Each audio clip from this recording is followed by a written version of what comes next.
Sir, सबसे पहले तो हम आपका परिचय जानना चाहते हैं। मेरा नाम सुरेश कोत है। मैं भारतीय किसान मजदूर यूनियन का हरियाणा का अध्यक्ष हूँ और संयुक्त मोर्चा भारतवर्ष का जो संयुक्त मोर्चा उसका कोऑर्डिनेशन कमेटी का मेंबर हूँ। मेवात में नौगांव की लगातार महापंचायतें चल रही हैं, धरना चल रहा है, सरकार उस पर कोई अमल नहीं कर रही है। आखिर क्या वजह मानते हो इसको लेकर आप? देखिए, मेवात के नौगांव का जो भूमि अधिग्रहण का मामला है, किसी जमाने में किसानों के साथ धोखा करते हुए कुछ अधिकारियों ने या कुछ एक आध राजनीतिक साथी भी हो सकता है, उन्होंने वन टाइम सेटलमेंट के एग्रीमेंट के ऊपर किसानों के साइन करवा लिए, जिससे उनका कानून का अधिकार छीन लिया गया, जो मूल अधिकारों में शामिल है न्याय पाने का अधिकार। तब किसानों को पता नहीं था। उसी दिन से लगातार किसान संघर्ष में है और जहां पर भी हरियाणा भर में जितनी आईएमटियां कटी हैं वहां भूमि अधिग्रहण हुआ है और भूमि अधिग्रहण के कानून के तहत एक कानून है, एक तरह की भूमि एक तरह के पर्पज के लिए अगर ली जाती है तो उसका एक ही तरह का मुआवजा दिया जाता है, एक ही तरह की राशि उसको दी जाती है। मगर यहां बहुत बड़ा धोखा हुआ है। पहले एग्रीमेंट किया, कोर्ट में जाने का अधिकार भी समाप्त कर दिया और फिर उसी लैंड के जड़ में पास में ही 48 एकड़ भूमि 1 साल के बाद एक्वायर करती है गवर्नमेंट, HIDC जो महकमा है, HSIDC। वहां जो पहले किसानों को मुआवजा दिया गया उससे डबल मुआवजा दिया जाता है और उनको कोर्ट में जाने का भी अधिकार दिया जाता है। जब पूरे देश के अंदर कानून ये है कि इक्विटी इन जस्टिस का रूल लागू है, समानता के अधिकार पर न्याय, तो अकेला मेवात के किसानों के साथ ये धोखा क्यों? सबको बराबरता के हिसाब से जब पैसा मिल रहा है तो इनको क्यों वंचित रखा जा रहा है? अब मैं समझ नहीं पा रहा कि अकेला रोज का में वो IMT के साथ ऐसा छल क्यों किया जा रहा है। उसके बाद भी जितनी बार इन्होंने कोशिश की पंचायतें कर करके मुद्दा उठाने की, कोई न कोई छल कपट करके सरकार उस आंदोलन को बिखेर देती है, गिरफ्तारियां कर देती है। अब की बार ये महापंचायत 18 अगस्त को नुआ अनाज मंडी में रखी गई है। इसके 2 मकसद हैं।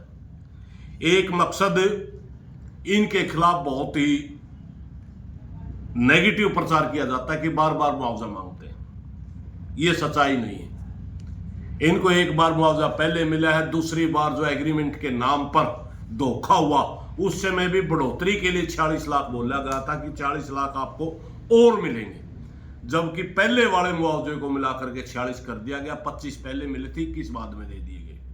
इनका कुल मिलाकर के मुआवजा 71 लाख बढ़ता था उस समय,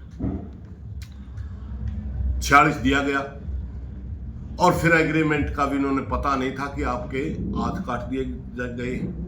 एक किसान कोर्ट में जाता है अपने बेनिफिट लेने के लिए, जो दूसरे पूरे भारतवर्ष का किसान लेता है, वहां जाकर के उसको पता चलता है कि आपके साथ वन टाइम सेटलमेंट हो चुकी है। उस किसान को भी जुर्माना लगाता है कोर्ट के, आप तो PDO तक का पैसा ले चुके हो।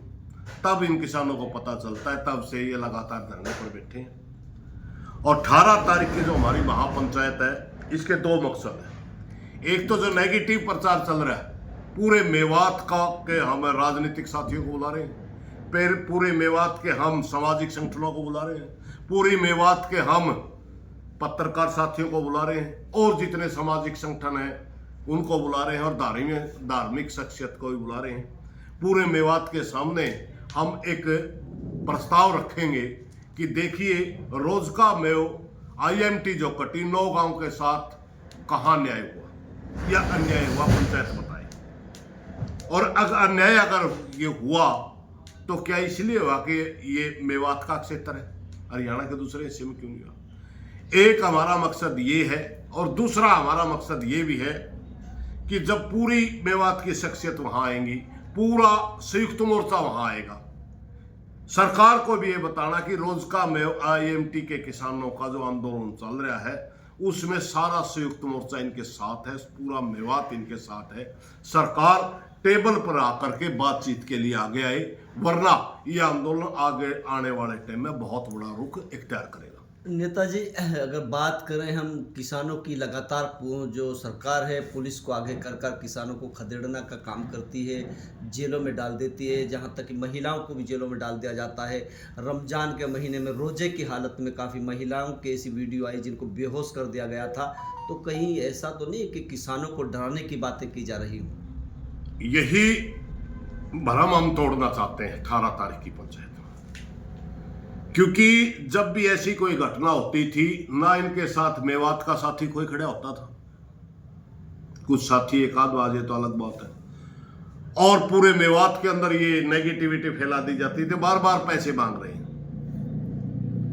और संयुक्त मोर्चा के अंदर भी इनकी वही नेगेटिव छवि पेश की जाती थी। जब हरियाणा के संयुक्त मोर्चा के अंदर इन्होंने अपनी व्यथा रखी, हरियाणा संयुक्त मोर्चा ने पहले इनको देखा कि ये लड़ रहे हैं या लड़ने का सिर्फ दिखावा कर रहे हैं। हमने अंदर से पाया कि ये बिल्कुल ईमानदारी से लड़ रहे हैं। पुलिस इनके ऊपर ज्यादती कर रही है, और सिर्फ इसलिए ज्यादती कर रही है कि ये मेव है, हमारी जो नजर में आए। क्योंकि हरियाणा प्रदेश के अंदर धरने तो और भी हैं, कहीं पर भी महिलाएं गिरफ्तार नहीं हुई दिखी हुई। किसान गिरफ्तार हो जाते हैं, किसान नेता गिरफ्तार हो जाते हैं, एक बार लाठीचार्ज हो जाता है, 2 बार हो जाता है।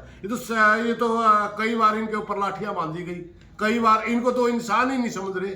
क्या हरियाणा के दूसरे हिस्सों के लिए अलग कानून है, क्या मेवात के लिए अलग कानून है? यही स्थिति को उभारने के लिए हम ये सर भूमि अधिग्रहण का जो मामला था, ये कांग्रेस के राज्य में हुआ, लेकिन अब भाजपा सरकार है। भाजपा से आप क्या उम्मीद लगा के बैठे हैं? क्या लगता है कि आपका समाधान हो पाएगा भाजपा? किसान के लिए ना भाजपा और ना कांग्रेस, किसान के लिए कोई सगा नहीं है।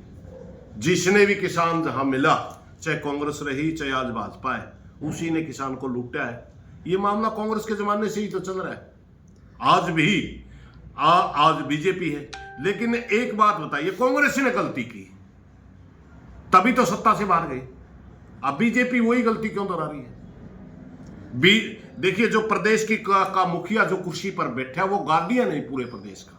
अगर उस प्रदेश की जनता कहीं पर भी दुखी है, चाहे वो पीछे कांग्रेस के जमाने से मुद्दा चला रहा हो, चाहे आज का मुद्दा हो, मुख्यमंत्री का हक बनता है अपनी जनता के दुख सुख को बुला करके उनसे बात करे और उनका मुद्दा हल करे। आज तो हम सैनिक सरकार को ही दोषी मानते हैं ना, क्योंकि वो बुला नहीं रहे, वो मुद्दा हल नहीं कर रहे। सर, 18 अगस्त को जो महापंचायत होने जा रही है, कौन बड़े चेहरे होंगे और कितने किसानों की, कितने लोगों के आने की संभावना है? देखिए, जहां तक किसानों की बात है, मैं मानता हूं 10 से 15 हजार किसान उस पंचायत में हाजिर होंगे। और जहां बड़े चेहरों की बात है, हम पूरे मेवात के अंदर घूम करके पक्ष और विपक्ष सभी राजनीतिक साथियों को, सभी बुद्धिजीवियों को पर्सनल मिलके कार्ड दे रहे हैं। और हम एक प्रार्थना करें, आप सुनिए तो सही, ये हमें ये समझ नहीं आ रहा कि ये इनके साथ जो धोखा हो रहा है, ये क्यों हो रहा है। हमारे दिमाग में एक बात है कि मेवात का किसान होने के नाते तो नहीं हो रहा, जब हरियाणा के अंदर ऐसा कहीं धोखा नहीं है। हरियाणा के अंदर वो मौजों की लड़ाई चलती है, ऐसा नहीं है कि अकेले यहां चलती है वहां, लेकिन वहां कहीं पर भी 110 सेटलमेंट के करके किसान का हाथ नहीं काटा गया। चाहे मुआवजा बड़ा ना बड़ा, 3-3, 4-4 कोर्टों तक लोग जीते हैं, सेशन कोर्ट में जीते, हाई कोर्ट में जीते, सुप्रीम कोर्ट तक केस जाते हैं, वही कानून लागू होता है जिसको इक्विटी इन जस्टिस कहते हैं। मगर इनके ऊपर वो कानून क्यों नहीं लागू किया जाता? अगर 18 अगस्त को भी सरकार आपकी बात को नहीं मानती है तो अगला कदम क्या होगा? वो पूरे मेवात की जो शख्सियत हमने बुला रखी है, उनके सामने जो मुद्दा रखेंगे, वो पंचायत में ही फैसला किया जाएगा कि सबका क्या सोचना है। जैसा हम सोचते हैं, अगर सभी साथी ऐसा सोचते हैं कि इनके साथ धोखा हो रहा है, इनके साथ जुल्म हो रहा है और इनके साथ न्याय नहीं हो रहा है, अगर सभी शख्सियतें इस नज़र पे सोचती हैं, तो आगे आने वाले टाइम में, भविष्य में आप बहुत ही सख्त कदम इस आंदोलन के बारे में लिए जा सकते हैं। 18 तारीख के लिए क्या संदेश किसानों को? 18 तारीख के लिए मेरी पूरे हरियाणा प्रदेश के किसानों से ही, न मेवात से ही, पूरे हरियाणा प्रदेश के किसानों से ही हाथ जोड़ करके प्रार्थना है कि नूह की अनाज मंडी के अंदर भारी संख्या में इकट्ठे होकर के जो रोजका में IMT के किसान हैं उनको न्याय दिलवाने के लिए जितना भी आप ज़्यादा से ज़्यादा पहुंच सकें इतना ही हम न्याय के नज़दीक होंगे। मेरी हाथ जोड़ करके प्रार्थना, आप ज़्यादा से ज़्यादा संख्या में वहाँ पहुँचें।